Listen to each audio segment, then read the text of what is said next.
Hi, welcome to Shot Talk. This is Aki Fujimura of D2S. We are the managing company sponsor of the eBeam initiative. Today, we have a great pleasure of welcoming Harry Levinson, noted lithographer. Often he's a keynote speaker in many of the major conferences in our industry. So it's a real pleasure for Harry to give us his impressions from the recent SPIE Advanced Lithography Conference. Harry, welcome. Thank you. It's good to see you. Yeah, nice to see you. Yeah. So let's start with your just general impressions. Aside from COVID, being virtual, what were your general impressions from this conference? Like the feelings that you got.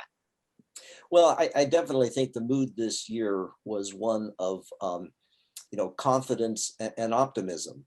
You could see this in the presentations, in the question and answer sessions that many of which were live. And also when I would exchange emails and text messages with colleagues, one could sense, the optimism there as well. I think at a lot of times in the past at advanced lithography, we would have papers that would show yet one more, complication due to mask 3D effects, or yet another mechanism that was preventing our resists from working. And while problems are not completely solved, I think the mood is that they are soluble problems, and people are going to be coming up with solutions in the not too distant future, and lithography will march on. Yeah, sounds great. Yeah. So people are mentioning solutions instead of problems now, yes. Right? So yeah, that's really good. So it's a sure sign that it's getting to production. What were there evidence of real success in using these things on chips? There were some before, but were there more? Well, certainly, EUV lithography went into high volume manufacturing in 2019, so that at the Advanced Lithography Symposium last year, we were all well aware that EUV was in HVM and things were going forward. But I think after the decades of setbacks and slow progress, I somehow feel that we just weren't all confident that it was really happening. But I think this year the confidence is there. EUV is working and moving along quite well, and that's really a big change over the past year. Yeah. So of course ASML is always right in the middle of the EUV action. What did they talk about? Did they talk about pellicles or light sources, or I don't know what else? Well, they had a lot of presentations covering the full spectrum of their engagements. So there were presentations where they showed their tool roadmap. And so they're showing new models of the 0.33 N8 products with improvements. This is what they did with all their tools in the past. So we're getting back to a little bit more of a normal cadence when it comes to the introduction of new tools. And of course, then there's the high NA, which is just truly going to be a marvel of technology. What they're doing there is quite extraordinary. And as I said, they talked about various other things they're engaged with in different talks. They're even looking at resists and so forth. So. Good. You've talked to me before about how you're amazed by ASML's ability to get the mechatronics right. Were there anything on that? Well, yes. I mean, they really have done an outstanding job there over the years. Their stage technology really has been the strength of their equipment there and so forth. And they're already very impressive in terms of the ability to scan at amazing speeds with sub-nanometer precision and so forth. Yet they report increasing the wafer stage acceleration by a factor of 2, and amazingly, the reticle stage acceleration by a factor of 4. And this is coming from already a very impressive place. So that just strikes me as just a real tour de force of engineering, and Yeah. ASML should be applauded for that. And we shouldn't Yeah, forget yeah. SPIE either, who make the optics, and what they're doing there is equally impressive. So it seems like everything is coming together for EUV, not just for now, but for future. And you're talking about high NA. Is high NA on time? Is that the feeling in the conference? Well, I think one always has to, think about what is it meant to be on time. Now, so ASML did announce that they intend to, introduce their first high NA tools in the second half of next year. And I don't see anything to suggest that it won't be exactly on time. During that 6-month period, I expect it to happen.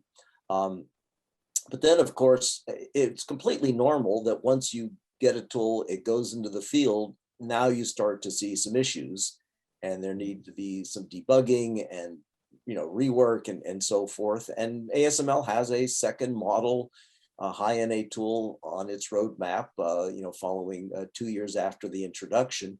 So I think it's is that first tool coming out of the chute going to be HVM worthy? That would be not what has happened historically. The first tools always have some things that need to be worked out. But again, I think that will happen, and I don't look at it as anything unusual. Right. So it's a normal sequence of getting tools out. Yeah, that makes sense. Just for the audience, high NA, what's that mean? I think of it as 8-4 masks or something like that, 8x versus 4x mask. But is that basically it? Well, the numerical aperture really is, how wide of an angle of light is being collected, and the wider the angle, the higher the resolution. So you could just think of this as higher resolution optics. Necessarily, the optics need to be much bigger, which is why when lithographic technologies are typically introduced at a new wavelength, the equipment suppliers start with a modestly sized numerical aperture, get up the learning curve, and then move forward. What ZEISS is doing with high NA is truly remarkable. For example, the largest mirror in their new optics will weigh on the order of a ton. So these are very big optics, and one can understand why they've moved up in size incrementally. And ZEISS is doing that lens too, right? Yeah. Yes, ZEISS. Yeah. Now you mentioned 8x, 4x. Now there are these mask 3D effects. So what was decided was to reduce those to actually have a higher magnification reduction in the direction of the scanning. But if you did it in both the X and Y direction, you would have 1/4 the field size, which really would be problematic. So they've done something truly innovative and introduced optics that have magnification different in the X and Y direction, known in the field as anamorphic optics. And that's again, another pretty impressive piece of technology, to create exceptionally high resolution optics with that complication. So I know that in semiconductor manufacturing field, it's always been amazing to see people working very hard on today's technology, tomorrow's technology, and even the node after that, because it just takes a long time for things to come. It's been guided by Moore's law, and knowing what's going to be the case 6 years from now really helps to coordinate the cadence of the industry, right? So is there something that comes after high NA? Are there discussions in the conferences academically about those kinds of things? Well, there are definitely discussions. So for example, traditionally, we've gone to shorter wavelengths. That I think there are some problems with that, with the currently known multi-layers. So there'd have to be an invention of a new multi-layer to make that work. But look, if nothing else, we know we can cut the pitch in half by doing double patterning. We know the design tricks to make that work.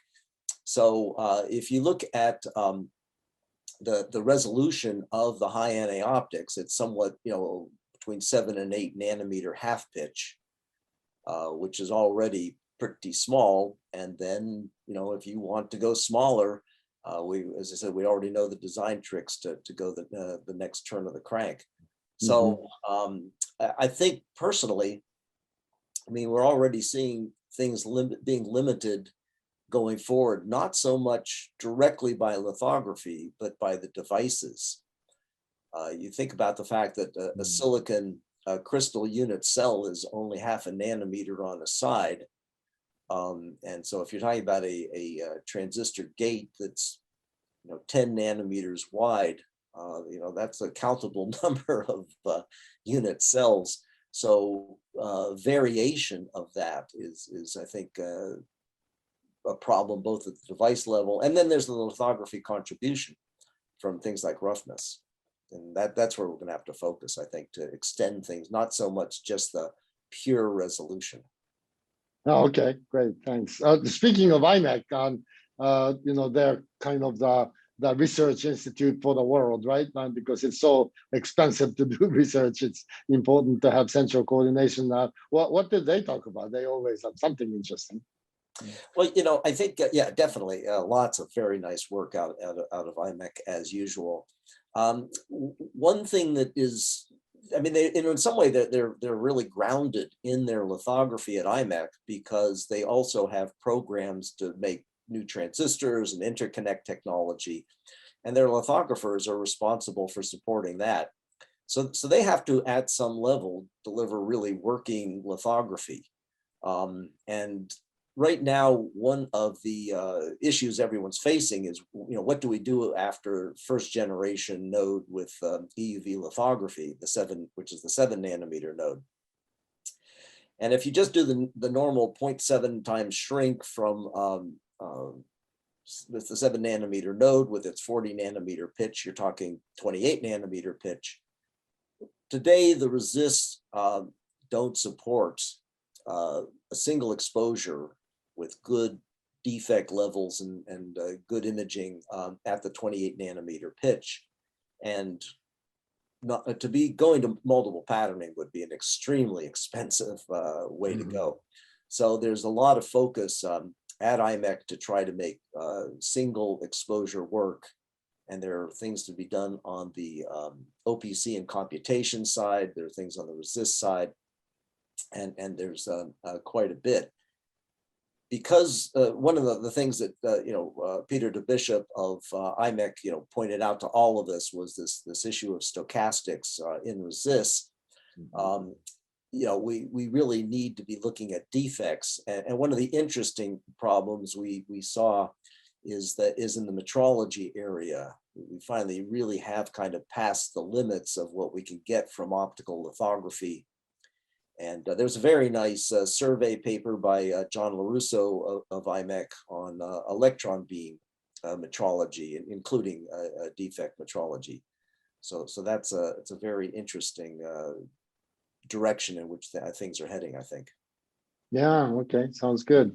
What about other more computational topics like deep learning or curvilinear mask shapes or things like that? What did you see in those areas? Well, deep learning was included in many presentations. I think we all appreciate that these mask 3D effects, we need to account for them, and they're very complex. And there's a limit to how much you can do to directly compute just from basic physics in a very rigorous way and apply that to large areas of chips. And so people are using deep learning techniques to sort of learn, using the rigorous models, and sort of then use deep learning in a way to interpolate and extrapolate, and to speed up the computations and make them more practical. So pretty much every EDA company, I think, is involved with that. Another interesting deep learning paper came from Canon, where they were actually used deep learning to help improve, equipment reliability. And so that was a kind of a different type of application that I don't think we had seen reported at Advanced Lithography before. Sounds great. Yeah, I mean, for curvilinear, again, it's definitely, I think it's one of those things where people have appreciated the value of curvilinear for quite some time, or at least a lot of the experts have. And but I think everybody says, well, it's kind of a really would be nice, except we don't know how to make a decent mask. And I think people have really, just as people have come to say, yes, EUV is here and it's working. I think there's also kind of this acceptance, multi-beam is here and it's working, and it really is something we can rely on. Now that we've said that, we said, oh my goodness, we have all these other things that we need to work out for curvilinear. So what I saw was a little bit more of people just kind of rolling up their shirt sleeves and getting to work to solve each of the individual practical problems of curvilinear.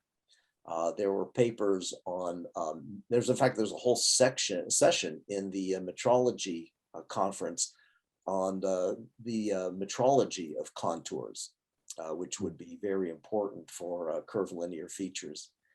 And then, there were also papers, how do you introduce curvilinear features without exploding the data volume? So people are trying to find a compromise between data volume and accuracy there. So there's a lot of activity. Again, I would say one didn't see people now say, yeah, here we have it. We were implementing and using it and so forth.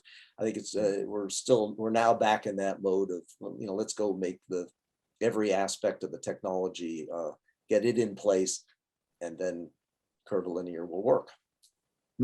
Yeah. Okay, great. Well, thank you very much, Harry. It's a lot of broad set of topics, and both the breadth and the depth are very much appreciated. Thank you very much. All right, very welcome. Thank you.